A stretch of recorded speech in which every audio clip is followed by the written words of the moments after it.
Hi, so my name is Jessica Vatel, and I'm registered dietitian with the Brooklyn Hospital Center. And I'd like to talk to you today about what nutrition means to you. So I am a registered dietitian. I truly enjoy being a dietitian because I love food. I love to teach people about food and how to have a healthier relationship with food. So let's talk a little bit about why nutrition matters. The food we eat impacts our lives in many different ways. It impacts our bodies. Food choices can protect against disease or they can contribute to disease. Some of the body systems affected by food can be the cardiovascular system, including the heart and the blood vessels. Our body weight can be affected by the foods that we choose. We sometimes, when individuals are eating higher calorie, high fat foods, more takeout rather than cooking at home, they might find that their weight over time continues to increase. Muscular system can be affected by diet, meaning that if you're not getting enough protein in your meal plan, if you're not getting enough B vitamins, your muscular system can be affected, your neuromuscular system, so you don't have as much strength in your bone, in your muscles. And then getting to the skeletal system, food can definitely impact your bones because if you're not getting enough vitamins D, if you're not getting enough calcium, it can really impact your bones. You can get weakening of the bones. Lastly, we have the hormone response and insulin function. So insulin is the hormone that helps sugar called glucose get into the cells from the bloodstream. And when a person is living with prediabetes or develops type 2 diabetes, the insulin doesn't work so well. And that can be because of the foods that they're eating or the drinks that they're choosing to drink. Ghrelin is a hunger hormone. It's the hormone that helps you know when you're hungry.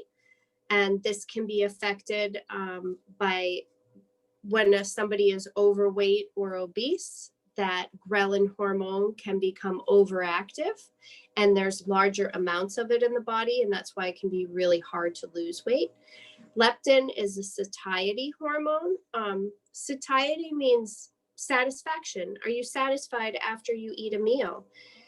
And sometimes when a person has been overweight and they lose weight, the body can become resistant to that satisfaction hormone. The body has leptin resistance, and that makes it more difficult for the person that's lost weight to keep the weight off.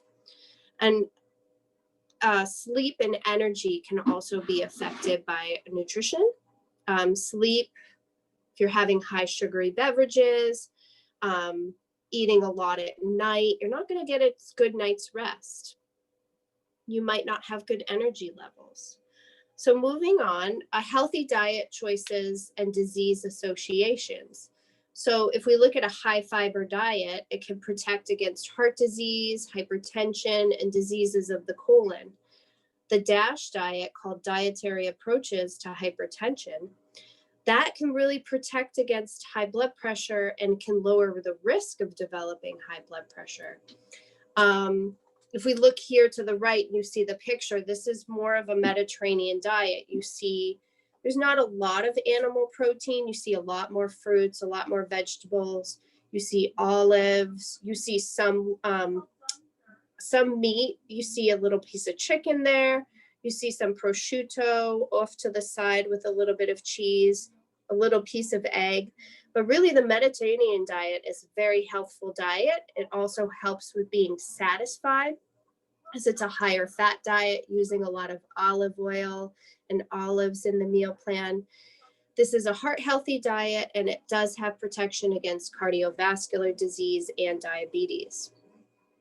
And then we look to unhealthy dietary choices and some disease associations. So with a high saturated fat diet, a person is going to have an increased risk for heart disease, cardiovascular disease, and obesity. A high salt diet, high sodium diet can increase your risk for hypertension, If you're having a high salt diet, most likely you're also having a high saturated fat diet. Sometimes those go hand in hand. And then a high carbohydrate diet, which would be refined foods like crackers, cakes, potato chips, white pasta, white bread, and then soda and juice. These can increase your risk for diabetes and heart disease. So, does anybody know how much sugar is in that drink they're drinking? I think this is a really, really important slide to take a look at. If you see, all of these beverages show the amount of teaspoons in a 12-ounce serving of the particular beverage. So in a 12-ounce Starbucks Frappuccino, there are 18 teaspoons of sugar. So when a person goes and gets that Frappuccino or any of those other drinks, potentially from McDonald's, Dunkin' Donuts, they're going to be really high in sugar. They're adding sugar to it. They're adding syrup to it. The whipped cream has sugar in it. The chocolate drizzle has a lot of sugar in it. And it's like having 18 teaspoons of sugar. If you look at the juice, that is not added sugar. The orange juice, the 12-ounce container of orange juice, has 10 teaspoons of sugar. So sugar occurs naturally in juice, but when you drink 12 ounces of juice, you actually end up drinking the juice from about 8 oranges, because that's how many oranges it would take to get that much juice. So it is a high sugar beverage.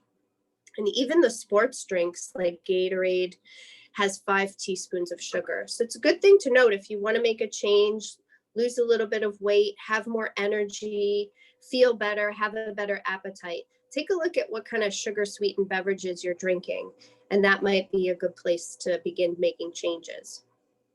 So a lot of people are told what they shouldn't eat, and I think it's important to start thinking about what you can eat and what should you eat.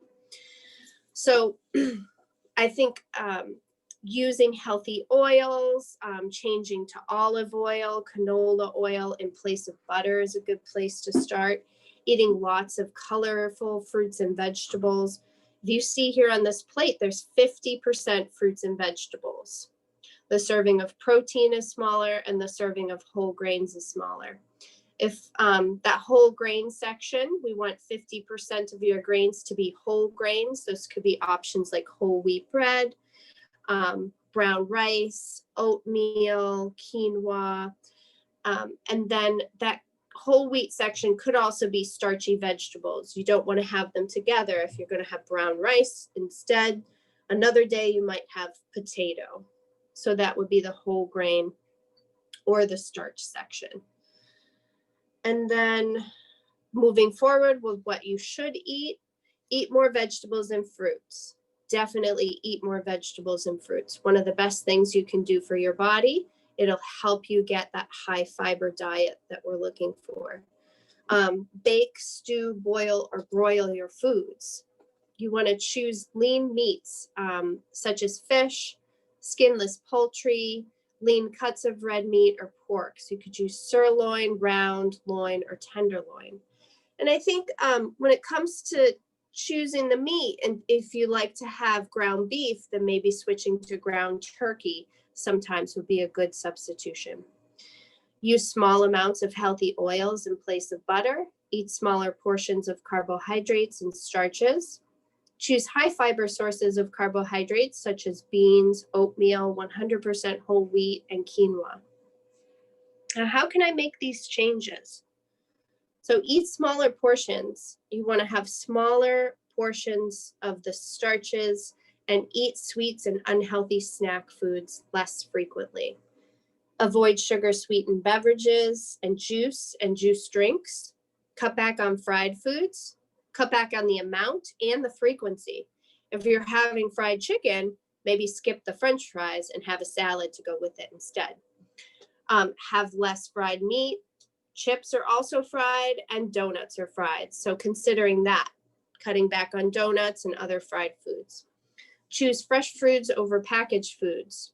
In place of crackers and cakes, maybe choose an apple with peanut butter and applesauce, a yogurt.